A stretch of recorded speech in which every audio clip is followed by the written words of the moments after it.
하나님의 나라 가장 귀한 보물이란 제목의 말씀을 전해드리겠습니다. 사람들은 그들이 정말 소중한 것들을 위해서 어떤 대가를 치르더라도 그것들을 지키고 싶어 합니다. 여러분과 저도 인생을 살면서 우리에게 정말 소중한 보물들을 지키기 위해서 열심히 노력하고 살아왔고 지금도 그렇게 살고 있습니다. 어떤 보물들은 우연히 어떤 상황 속에서 발견되기도 하고 또 어떤 보물들은 정말 열심히 그것을 갖고 싶어서 노력해서 우리에게 주어지기도 합니다. 우리는 또 어떤 계기를 통해서 특정한 사건을 통해서 우리에게 예전에는 그렇지 않았지만 그것이 우리에게 보물로 다가오는 경험도 합니다.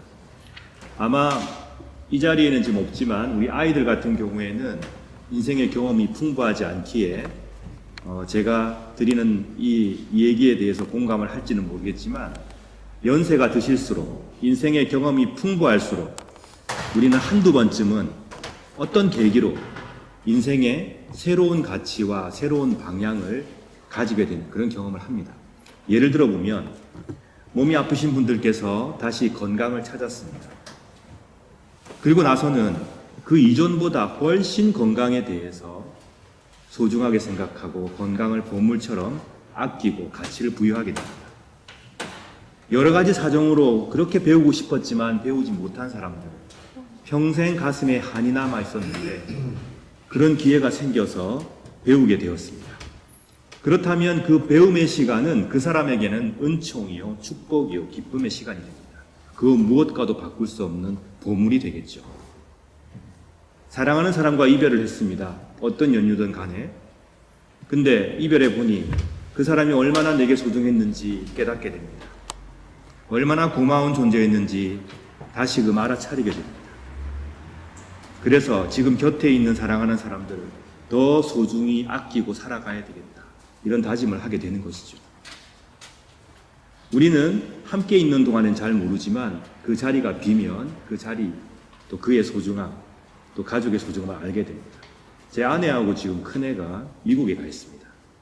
소중한 그 빈자리가 느껴지는 시간들을 제가 지금 보내고 있습니다. 여기서 제가 여러분께 이런 말씀을 드리면 여러분께서는 어떻게 생각하실지 모르겠습니다. 여러분께서는 이미 땅 위에서 하늘을 누리고 계십니다. 정말 고귀한 보물을 여러분은 손에 쥐게 되셨습니다. 왜냐하면 여러분은 기쁘고 복된 소식, 복음을 들었기 때문입니다. 오늘 이 아침에 여러분들은 이 사실 하나만으로 충분히 마음을 다해 기뻐할 수 있습니다. 이 사실 하나만으로 노래하고 기도하실 수 있습니다. 진심으로 축하드립니다. 이렇게 제가 말씀을 드리면 목사님 맞습니다. 제 생각과 딱 맞습니다.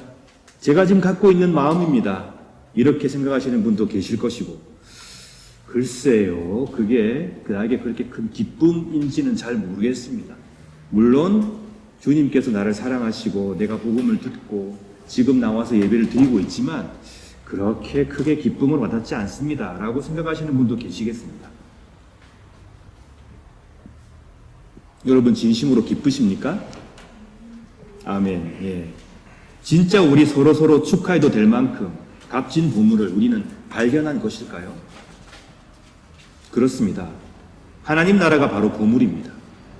이 시대의 팽배한 시대 정신이 세상을 다스리는 것이 아니고 물질의 만몬이 세상의 주인이 아니고 바로 하나님께서 이 세상을 통치하신다는 것, 그것이 우리에게 보물입니다.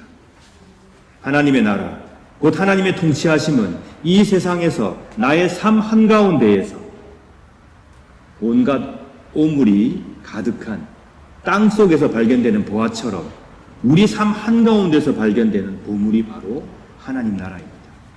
그렇기 때문에 우리는 이 모양 저 모양으로 아무렇게나 살아가는 그저 그런 사람들이 아닙니다. 우리는 하나님의 나라 안에서 이미 세례를 받았고 성찬을 나누고 있으며 하나님 나라의 백성으로 살고 있는 복된 사람들인 것입니다. 여러분 동의하십니까? 아직 동의가 안 된다면 오늘 예배를 통해서 마음 깊이 공감할 수 있기를 진심으로 바랍니다. 오늘 비유에 등장하는 두 사람이 있습니다.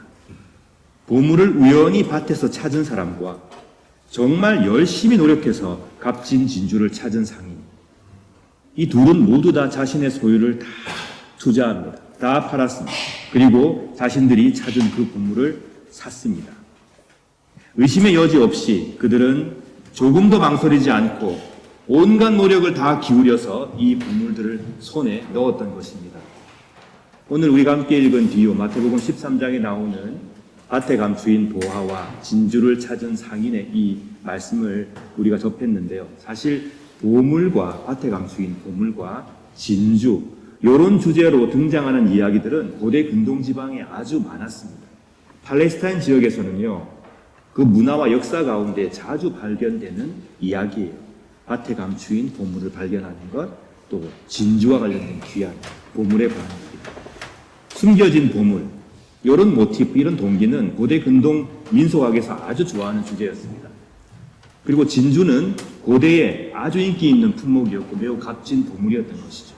예수님께서는 바로 청중들이 익숙하게 여기고 있는 그런 테마를 가지고 하나님 나라를 선포하고 계십니다. 오늘 우리에게 들려주시는 비유에 두 사람이 등장한다고 말씀드렸습니다. 한 사람은 우연히 한 밭에서 보물을 발견합니다. 아마 일하다가 발견했겠죠. 그리고는 곧바로 그것을 가져오지 않고 잘 숨겨두고 돌아갑니다. 그리고 나서 자기의 가진 모든 것을 팔아서 그 밭을 사서 자기 것으로 삼았습니다. 법적인 계약을 하고 돈을 지불하고 샀습니다. 아마도 이 모든 과정이 이 사람에게는 정말 기쁨이요 떨림이었고 즐거움이었을 것입니다. 우연히 발견한 보물에 자기의 모든 것을 걸었습니다. 그리고 큰 기쁨을 누리고 있습니다. 오늘 이 이야기를 접하시는 분들 가운데는 밭에 있는 보물을 조용히 숨겼다가 사들이는 이 행위가 과연 윤리적으로 타당한 행위인가? 라는 질문을 가지신 분도 계실 겁니다. 그러나 모든 것을 팔아서라도 네가 갖고 싶은 게 있으면 어떻게든지 사라. 이게 오늘 비유의 핵심이 결코 아닙니다. 내가 갖고 싶은 게 있으면 그게 비윤리적이든 도덕적이지 않든 불법이든 간에 어떻게든 사고 봐라. 이것이 비유의 목적이 아니라는 말씀이죠. 우리가 그렇게 이해하게 되면 비유의 원래 의도를 잘못 이해하게 됩니다. 예수님께서 비유를 들어 말씀하신 이 사람은 그 당시 땅을 가지고 있던 일부 지주가 아니었을 겁니다. 거기서 일하던 사람이었겠죠. 그 발견한 보물에 모든 관심을 기울였습니다. 어떠한 대가를 치르더라도 꼭 그 보물을 갖고 싶어 했습니다. 그래서 그는 모든 것을 팔아서 보물을 샀습니다. 비유의 핵심은 밭에 감추인 보물과 가치 있는 그 보물과 그 보물을 소유하기 위해서 보여준 이 사람의 태도와 행동과 실천입니다. 하나님 나라의 놀라운 가치는 이 보물처럼 숨겨져 있는 경우가 있습니다. 모두가 이 가치를 알아보는 것이 아니었던 것이죠. 예수님으로부터 시작해서 점점 커져가고 있는 하나님 나라, 이 보물을 모든 사람들이 다 아끼고 사랑했던 것은 아닙니다. 그러나 아무리 흙이 묻어있고 많은 사람들이 알아차리지 못한다고 해도 보물은 보물입니다. 그 가치를 알고 있기에 이 보물을 발견한 사람은 모든 노력을 기울여서 그것을 가지고 사게 됩니다. 그런 내용이 오늘 비유에 나옵니다. 제가 알고 있는 유대인 악기상이 있습니다. 여러분도 아시는 분일 수도 있어요. 이분은 악기를 직접 제작하고 그 다음에 고치고 팔고 사고 하는 사람이죠. 자격증이 있는 사람인데 이분은 비엔나에서 열리는 플로마, 토요일마다 나슈막에서 열리죠. 거기를 가능한 한 매주 가서 돌아봅니다. 왜 그런가 하면 1년에 52회가 열리잖아요. 그러면 그렇게 돌다 보면 정말 운이 좋으면 1년에 2번, 그리고 평균 1번 정도 엄청난 악기가 말도 안 되는 가격에 나왔는데요. 자기가 보면 안답니다. 옛날에 200년 전에 장인이 남겨놓은 이니셜 이런 것들을 발견하게 된다는 거죠. 자, 그러면 자기가 이제 그거를 발견해서 사잖아요. 보통 한 10만 원 주고 산다고 하더라고요. 근데 그렇게 사게 되면 본인 손을 거치면 그 악기가 최소한 100배, 많게는 1000배의 가치로 바뀐대요. 이 보물이 있는데 그 악기 주인은 그것을 몰라봤던 거죠. 그러나 이것을 아는 그 악기상은 그렇기에 매주 나가서 그 보물을 찾기 위해서 열심히 노력을 하는 것이죠. 다른 악기들과 섞여 있고 다른 골동품들과 또는 보물들과 함께 있기에 그것이 보물이 아닙니까? 그렇다고 해도 보물은 보물입니다. 그 가치를 알아봐주는 사람을 통해서 그 보물은 진가를 발휘하게 되는 것이죠. 그리고 그 보물을 발견한 사람은 기쁨을 누리게 되는 것입니다. 또 다른 진주를 파는 상인은 열심히 노력해서 진주를 찾다가 정말 값진 진주를 발견합니다. 우연히 보물을 발견한 밭을 갈던 사람과는 달리 이 상인은 열심히 찾았습니다. 정말 노력해서 찾았습니다. 그래서 값진 진주를 발견하고는 또 마찬가지로 자기 가지고 있는 모든 것을 걸고 팔아서 이 진주를 사게 됩니다. 세상에는 끝없이 가치를 위해서, 진리를 위해서 노력하는 사람들이 있습니다. 신은 과연 계신 것인가? 인간은 어디에서 진정한 평화와 위로를 받을 수 있는 것인가? 세상의 모든 사람들이 평등하게, 행복하게 사는 그러한 길은 과연 가능한 것인가? 이 세상의 구원은 과연 가능한 것인가? 진리란 무엇인가? 이런 질문을 던지며 이 질문의 답을 찾기 위해서 열심히 노력하는 사람들이 있습니다. 마치 진주를 찾기 위해서 노력하는 그 상인처럼. 그런데 그랬던 그들이 예수 그리스도 안에서 답을 찾고 희망을 발견하였다면 그 기쁨이 얼마나 크겠습니까? 다른 무엇과도 비교할 수 없는 보물로 다가오게 되겠죠. 이런 부활을 발견한 자는 그리스도를 향해서 그리스도 안에서 그리스도와 함께 모든 노력을 기울일 것이고 자기의 모든 시간을 예수 그리스도를 향해서 맞출 것입니다. 우리가 가지고 있는 모든 걱정과 두려움, 우리를 힘들게 하고 괴롭히는 모든 문제들, 그것이 마치 진흙탕같이 우리 주위를 가득 메우고 있고 우리 주위에 가득 차 있지만 우리를 힘들게 하는 그 어려운 상황 속에서도 그 속에서도 오히려 반짝이는 보석 같은 기쁨, 하나님으로 인한 기쁨, 이 기쁨, 복음을 통한 기쁨, 이것이 바로 우리의 보물입니다. 하나님 나라가 우리의 보물입니다. 우리가 매일 일용할 양식을 누리고 살고 있고 부자는 아니지만 삶을 위해서 꼭 필요한 것들을 누리고 있고 우리 곁에 힘이 되어주고 있는 사람들이 있고 내가 또 그들에게 힘이 되어주고 있고 내가 의지하고 함께하는 공동체가 있고 함께 예배드리며 기뻐하는 공동체가 존재하고 무엇보다도 예수 그리스도께 마음을 다해 주님, 제가 주님의 사랑을 잘 알고 있습니다. 주님 그 사랑에 저는 늘 감격하며 감사합니다 라고 살아간다면 우리는 하나님의 손길 안에 있는 것입니다. 우리는 그 부활을 누리고 살고 있는 것입니다. 그러므로 다시 묻겠습니다. 무엇과도 바꿀 수 없는 하나님의 나라의 보물을 여러분은 가지고 계십니까? 나의 재산, 나의 지식, 나의 경력, 나의 인간관계, 내가 가진 그 어떠한 것보다 더 귀하고 아름다운 하나님 나라의 보물을 여러분께서는 지금 누리고 계십니까? 그리고 그 사실이 너무 감격스럽고 기뻐서 오늘 지금 바로 여기에서 참 행복하십니까? 행복하시기 바랍니다.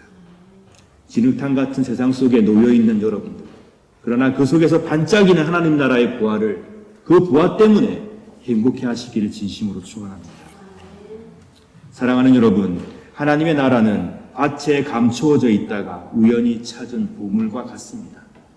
하나님의 나라는 애타게 찾다가 마침내 발견한 값진 진주와 같습니다. 보물인 하나님 나라를 기뻐하십시오. 크게 기뻐하십시오. 그리고 하나님의 나라를 위해서 여러분의 남은 생을 모두 투자하시기 바랍니다. 여러분의 노력과 기쁨과 관심이 항상 하나님 나라에 머물러 있게 하시기를 진심으로 축원합니다. 마태복음 6장 19절 이하의 말씀이 있습니다. 너희를 위하여 세상에 재물을 쌓아두지 마라. 땅에서는 좀이 먹거나 녹슬어 못 쓰게 되고 도둑이 와서 훔쳐갈 것이다. 그러므로 너희의 재물을 하늘에 쌓아두라. 하늘에서는 좀이 먹거나 녹슬지 않으며 도둑이 들어와 훔쳐가지도 못할 것이다. 내 재물이 있는 곳에 내 마음도 있다. 빌립보서 3장 7절 이하의 말씀, 사도 바울의 고백이죠. 그때는 이 모든 것이 내게 너무나 소중하고 가치 있는 것들이었습니다. 그러나 예수 그리스도를 만난 이후 그 모든 것이 아무 쓸모없는 것임을 알았습니다. 그것들뿐만 아니라 이 세상의 그 어떤 것도 내 주 예수 그리스도를 아는 것과 비교가 되지 않습니다. 예수 그리스도를 위하여 나는 모든 것을 버렸습니다. 3장 9절 말씀, 또한 그리스도 안에서 하나가 되는 기쁨을 얻었습니다. 산상수훈의 이 권면과 사도 바울의 아름다운 신앙 고백이 오늘 여러분과 저의 마음을 마구 송두리째 흔들어 주시길 바랍니다. 그래서 우리의 삶이 다시 하나님 나라를 향해서 바로 세워지는 축복이 임할 수 있기를 진심으로 바랍니다. 스위스의 베른 대학의 신약학 교수로 오래 가르쳤고 독일의 괴팅엔 남아프리카 공화국에서 강의하셨던 울리 루츠라고 하는 목사님이 계십니다. 2009년에 하나님의 부르심을 받았습니다. 이분은 마태복음, 특히 마태복음 연구의 세계적인 권위자입니다. 그는 이렇게 말했습니다. 예수님을 따르는 제자의 삶이란 세상적인 안전과 안락함을 포기함으로써 하나님을 굳게 신뢰하는 믿음, 그 믿음 위에 있는 삶입니다. 다시 말씀드립니다. 예수님을 따르는 제자의 삶이란 세상적인 안전과 안락함을 포기함으로써 하나님을 굳게 신뢰하는 믿음, 그 믿음 위에 서 있는 삶입니다. 제가 신학대학원 다닐 때 저를 지도하셨던 성신대학교의 신학학 정운택 교수님이라고 계셨습니다. 이분도 하나님의 부르심을 받으셨습니다. 네덜란드에서 마태복음으로 학위를 취득하셨는데 교수님의 저서 천국은 어떻게 오는가에서 오늘 비유를 설명하시면서 이런 말씀하셨습니다. 천국, 곧 하나님의 나라는 가장 좋은 것이기 때문에 누구나 모든 것을 주고라도, 즉 모든 것을 희생하는 한이 있더라도 당연히 이 천국을 소유해야 한다는 것이 두 비유가 가진 공통점입니다. 천국은, 하나님 나라는 가장 좋은 것이고 가장 고귀한 가치이기 때문에 누구나 모든 것을 다 주고라도 이것을 반드시 소유해야 한다는 것. 이것이 두 비유의 공통점이다. 실제로 우리는 우리 주위의 역사 가운데 참 고귀한 자신의 생명까지도 하나님 나라를 위해서 아낌없이 던진 사람들을 알고 있습니다. 하나님 나라를 위해서 자기의 생애, 자기 가진 모든 것들을 던져서 헌신했던 신앙의 사람들을 우리는 잘 알고 있습니다. 사랑하는 여러분, 결코 하나님의 나라를 지폐 몇 장과 맞바꿔 버리지 마십시오.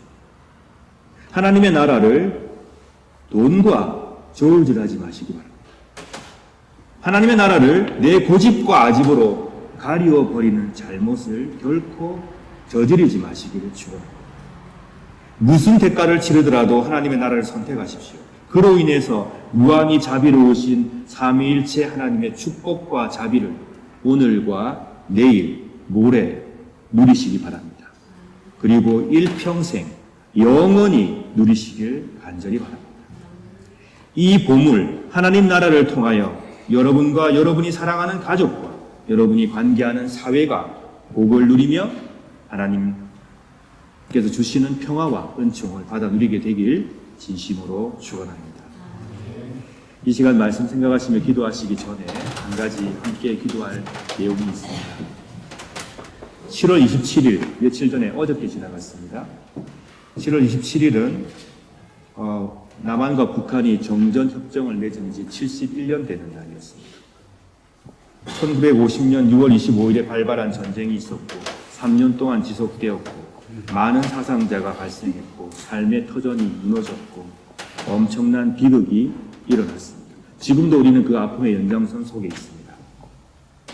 남한과 북한 유엔에서 파견된 군사들과 당시 중공군, 지금의 중국이죠, 서로 싸우며 많은 병사들이 목숨을 잃었습니다.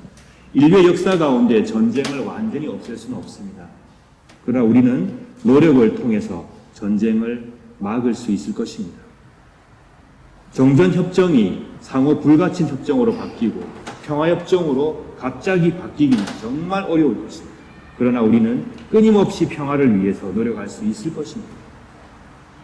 목숨 걸고 싸웠던 군인들, 억울하게 사라져간 어린이와 어른들, 아직도 전쟁의 기억 속에서 치유되기 힘들 정도의 상처를 지니고 사는 모든 사람들에게 하나님 나라의 평화와 위로가 임하기를 진심으로 기도합니다. 그리고 동시에 지금도 전쟁이 발생하고 있는 우크라이나와 팔레스타인과 시리아와 나이지리아 등등 전쟁 때문에 고통당하는 이들에게 하나님께서 평화와 위로 주시기를 간절히 기도합니다. 여러분께서 함께 기도해 주시기 바랍니다. 교회를 위해 봉사하는 분들을 위하여 기도하여 주십시오. 아프고 괴로워서 지금 너무 힘들어하는 우리 교우들과 이웃들을 위해서 기도하여 주시기 바랍니다. 대한민국과 오스트리아와 유럽과 세계의 평화를 위해서, 또한 8월 10일부터 이루어질 여름 수양회를 위해서, 또 12월 15일에 예정되어져 있는 임직 선거를 위해서 함께 기도하여 주시기 바랍니다. 말씀을 생각하시며 이 시간 감사함으로, 행복한 마음, 또 시대의 아픔을 가슴에 품고 다 함께 묵상의 기도 드리겠습니다.